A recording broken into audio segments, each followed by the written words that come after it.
The Western New York Regional Education Center for Economic Development presents Target Success.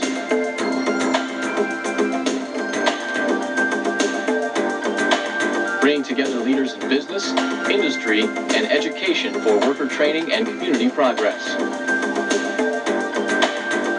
Established in 1983, the Western New York Regional Education Center for Economic Development has been designated by the State Education Department to coordinate employment and training programs across New York. The Western New York Center serves Erie, Niagara, Chautauqua, Cattaraugus, and Allegheny counties. And now, here's the host of Target Success, Gerald Wolfgang. Welcome to Target Success. Our weekly cable television program brings together leaders in the fields of government, economic development, education, and business. Today we have with us Gale Seereiter. Gale is the International Trade Specialist for the U.S. Commercial Service, U.S. Department of Commerce. Welcome, Gale. Thanks, Jerry. It's a pleasure to be here. It's a pleasure to have you, and I almost had my tongue get in the way there as I was introducing you. The time to export now, that is the slogan for your department, and it primarily provides free assistance to small business and large businesses. Tell us about that.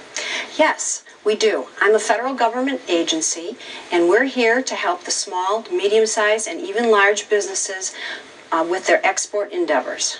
And where are you located? I'm in the Federal Building in downtown Buffalo, and I'm on Huron Street next to the Federal Reserve Bank. And the true mission of your agency? Well, the Commercial Service Department of Commerce true mission is helping companies export. We have a lot of programs and services to do that, and I have 4 people in my local office, and we cover Western New York.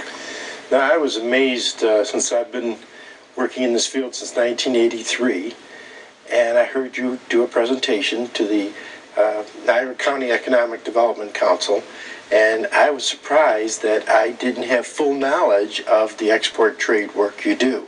Now, I know you're very busy, and I know that you work with many, many small companies within the area, and some of your other partners in the development of exporting in the area.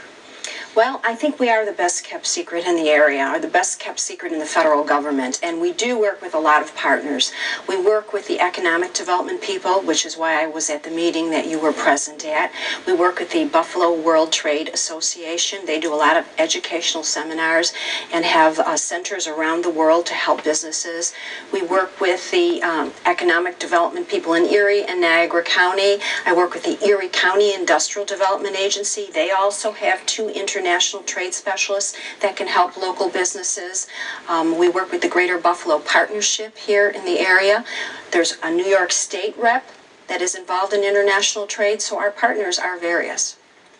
In your presentation, you talked about services that you don't provide, and I thought that was kind of interesting because I'm sure people were there with their hand out for money.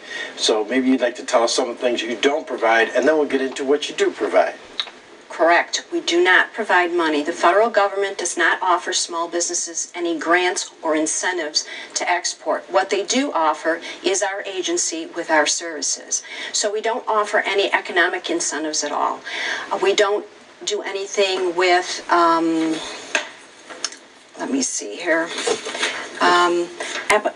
importing assistance. If a company needs importing assistance, they have to go to U.S. Customs Service. We don't help a company or a foreign company or any company with any kind of direct investment into the United States. And we don't help any companies find venture capital money. Okay, we've covered that. We'll just push that aside because we certainly are only interested in the services you do provide, but that does give some information base for our listening audience. And I know we have small businesses who will call and ask for further information, maybe how to reach you, Gale, and how they might find out more about those export services. So first we need a phone number and maybe a website they might be able to get more information. Okay, as I mentioned, there's 4 people in our office. We do cover Western New York. So our phone number in Buffalo, in downtown Buffalo, is 716-551-4191. We also have 1 trade specialist in Rochester. So if we have some Rochester viewers here, they can call 585-2 263-6480.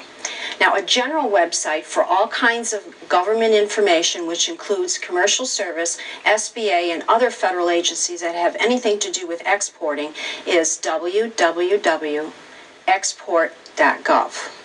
They will print those on the screen and do that several times during the program so that people can write them down and take advantage of that and call you. So what are services you provide? Here we have this excellent opportunity to export product and services to foreign countries with a neighbor less than 10 miles away, and in some cases, certainly it's right across the border where I live. I can look at Canada from Youngstown. So I'm sure that we need to have businesses aware that they can have larger markets and new markets to do their products. So tell us about how they get to those services and what those services are. I'd just like to give you a few interesting facts here. U.S. exports increased from $57 billion in 1970 to $1.1 trillion in 2003. That's nearly a 10% export increase per year. 97% of the U.S. merchandise exporters are small to medium-sized firms with fewer than 500 people. Small and medium-sized firms account for 98% of growth in new exports. And most of the world's consumers are outside of the United States.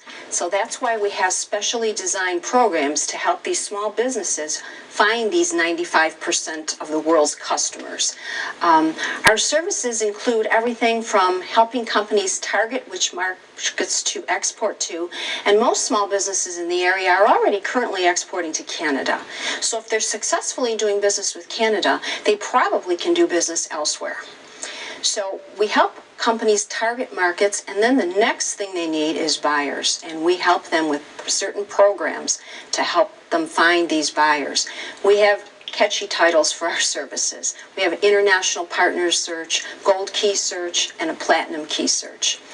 And the International Partners Search is helping a company find any kind of international partner that they would be looking for, be a distributor, a manufacturer's rep, a sales rep, OEMs, dealers. And then a gold key would be one step further. If they would decide to go into those markets and actually meet with these contacts, we set up the appointments for them.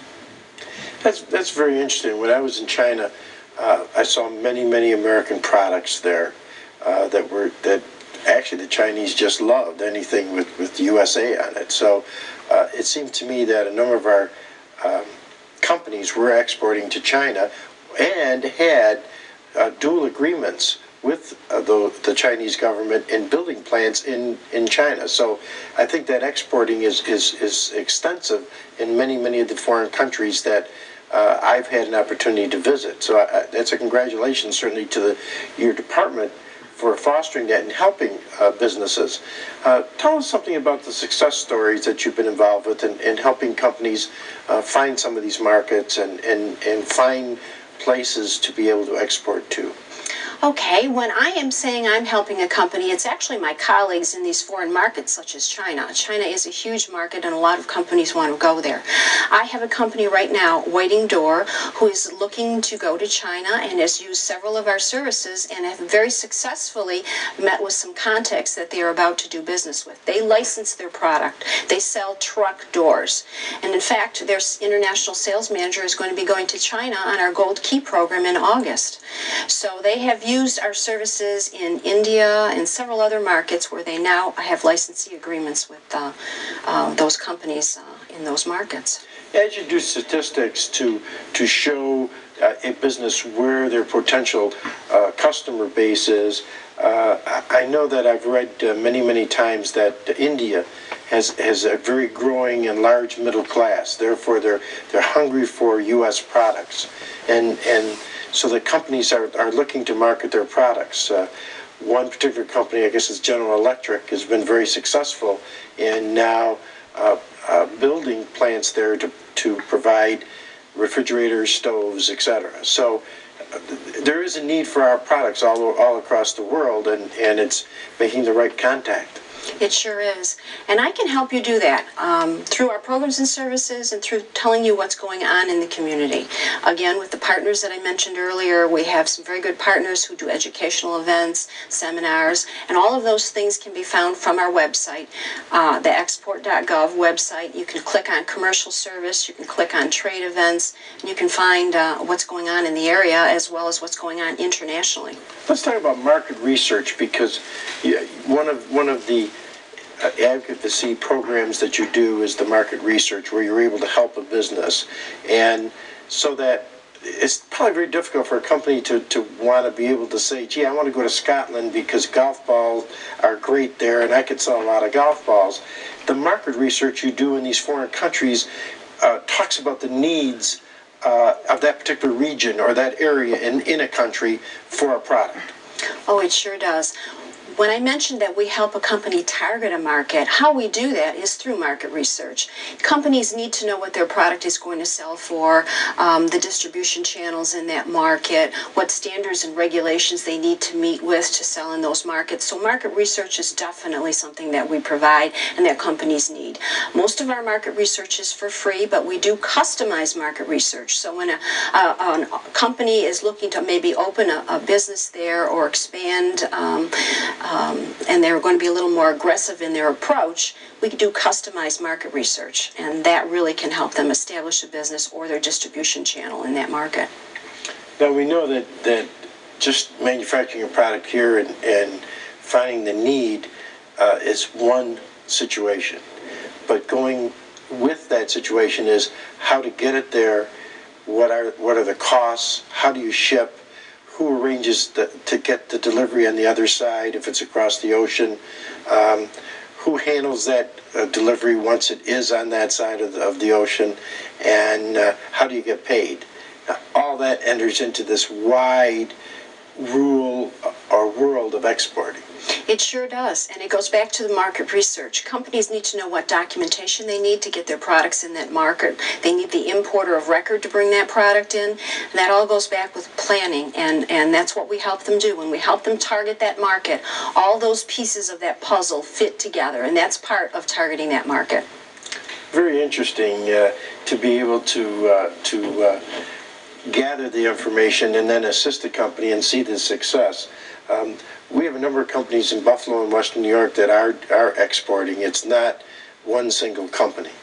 New York State is the third largest exporting state out of the United States, behind California and I believe Texas. So there are a lot of products that leave New York State. They go worldwide. That is something that I'm sure our listening audience would be surprised at learning, that we do sell our products all over the world. Trade missions. It comes to my attention because I know, for example, that Mr. Glenn, James Glenn at the Maid of the Mist, the owner of the Maid of the Mist and president and CEO, has taken trade missions in tourism in foreign countries, especially in Europe and in the Orient, and have been very successful in marketing his company there, so that people come to the United States, they will certainly visit Niagara Falls and the Maid of the Mist. But trade missions also deal with products, and there are many trade fairs all through the world. Again, your agency assists some of our exporters to make contacts and be able to be part of those trade missions. We sure do. Trade missions are very focused. Commercial service does 10 to 12 to 15 per year. They're targeted by usually industry sector and by markets, like they might do South America and they might do Argentina, Brazil, and Chile. We have one going on right now for the medical and healthcare sector that's going to Eastern Europe. So they're very focused and they're very targeted, and it's a great way for a small company to meet instant buyers for their products. Trade fairs and trade shows, commercial service has representation in most of the large ones worldwide. Again, in the healthcare sector, we do Medica every year. And at every trade fair or trade show, we do different venues to help the small businesses penetrate that market. We might have a catalog show at some large shows for a small business person who can't actually take the trip overseas because it's very expensive or isn't going to exhibit. They can send their product literature over to a catalog show, or if they are going to attend, sometimes we have particular programs within the trade show, like corporate executive officers shows or showtime shows where commercial service will actually meet with the U.S. businessmen there and tell them about the market and make business arrangements and appointments for them. We provide interpreter services at a lot of the trade fairs if companies need them, and matchmaking appointments. So trade fairs and trade missions are great ways for small businesses to get out there and sell their products. Now, what about a reverse? And this is certainly isn't a question I've asked you before, but a reverse. In other words, what about having international people coming to the United States to meet some of our companies and to see what products are available that they can take back to Europe or the Orient or South America? Okay, commercial service. My colleagues are in the embassies and consulates in the international markets. We're in 85 countries in 107 offices overseas. So my colleagues actually bring delegations of foreign buyers into the United States at major trade shows. They hit Comdex, they hit the plastic shows, the IT shows, the medical shows, MedTrade every year, and we bring in delegations. And so if a small business is going to a large domestic trade show, they should contact our office to see if we have a delegation of foreign buyers coming in, and we'd be happy to arrange some appointments for you. That's very interesting. I thought of that connection, but I wasn't sure of how certainly a business could take advantage of it. That certainly is a great service to be able to provide to the business, to be able to connect them to that international specialist.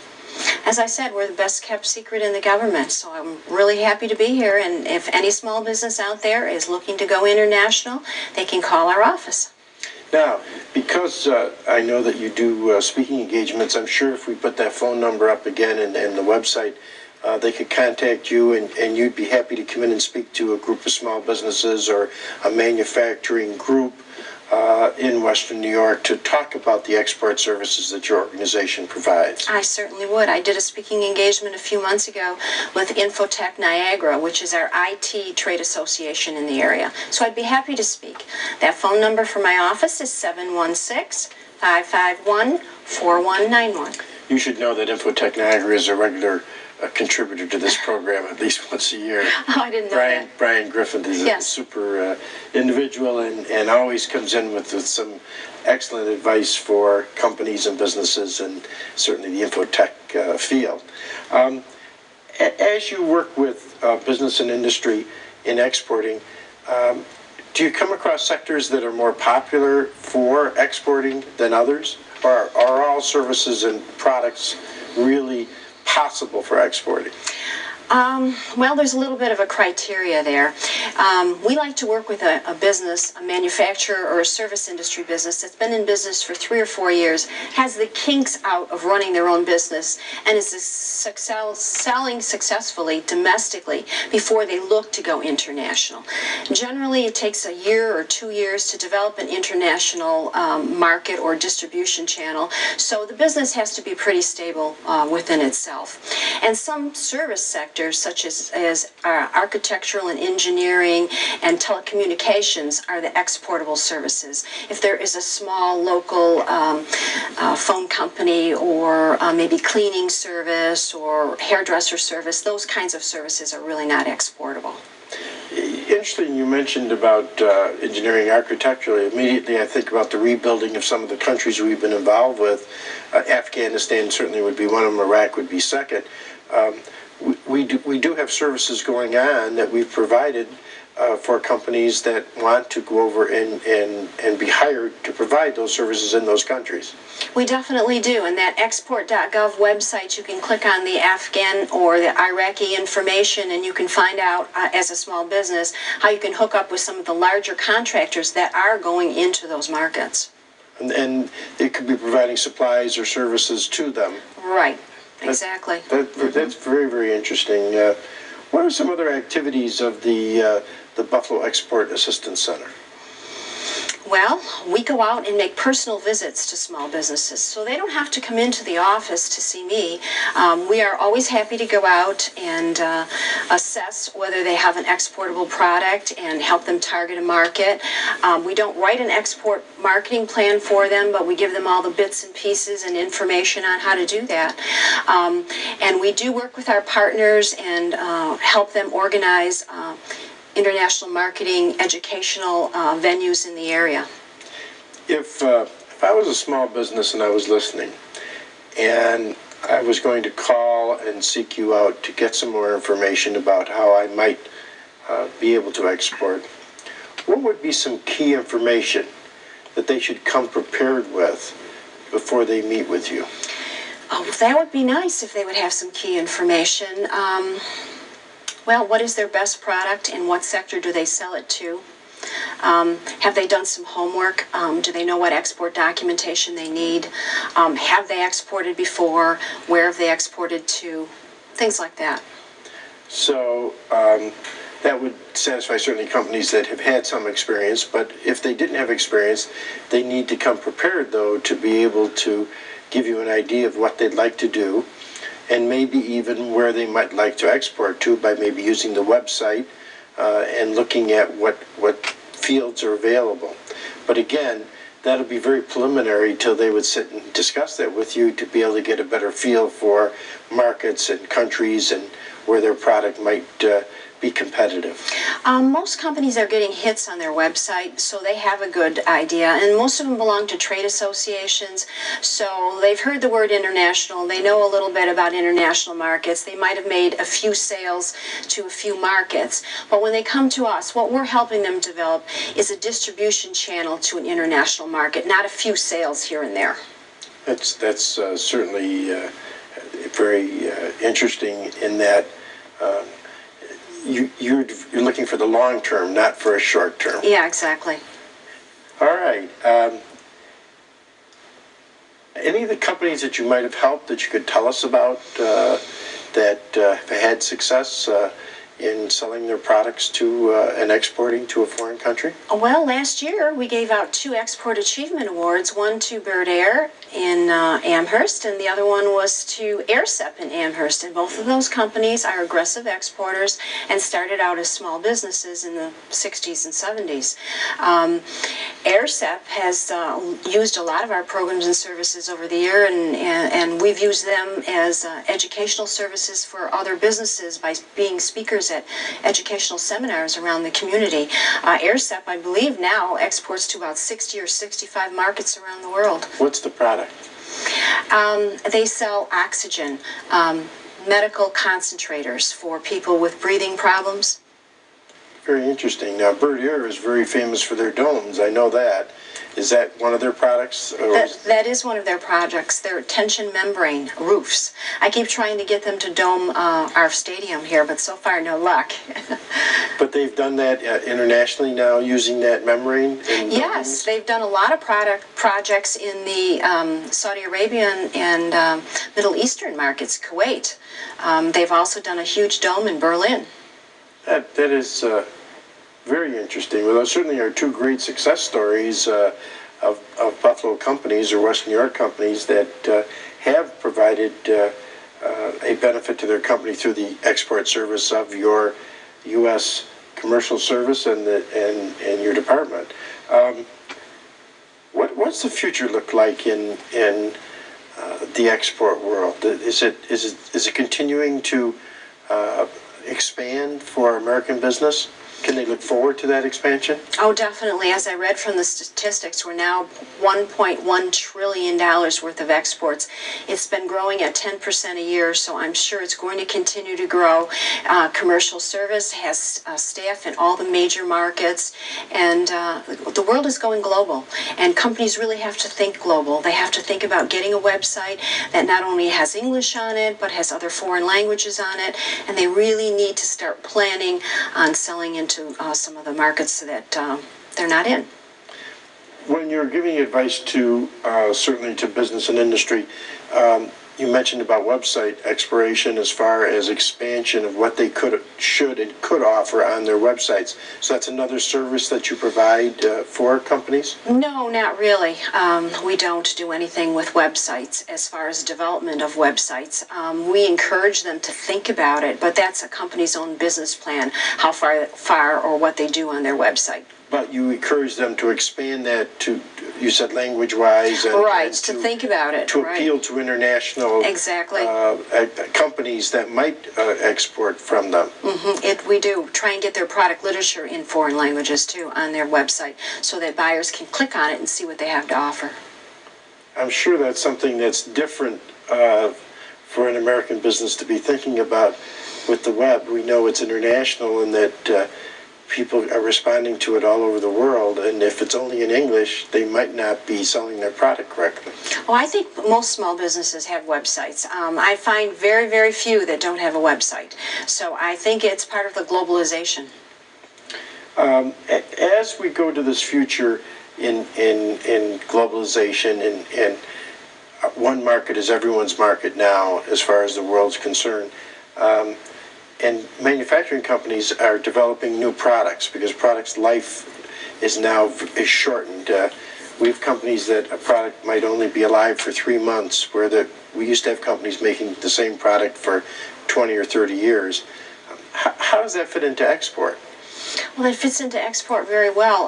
The University of Buffalo has a full-time staff out there that helps companies with their R&D and lean manufacturing. So companies are always updating and selling products, and that's the way to stay ahead of the game. If they can always introduce a new model, something new, makes the products exciting, and it makes them more viable from foreign buyers. Very few countries want to buy old, used equipment. Yes, there is a market for used equipment. I shouldn't say that there isn't.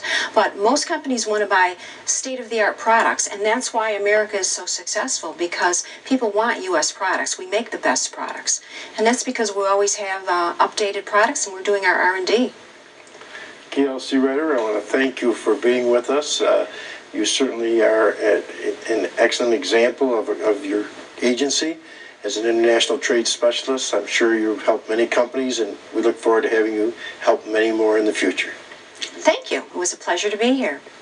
I want to thank our listening audience for tuning in again to hear successful ventures like our visitor, Gale Seereiter, from the U.S. Department of Commerce. I want to thank her for being here. We want to thank our listening audience for tuning in again to Target Success.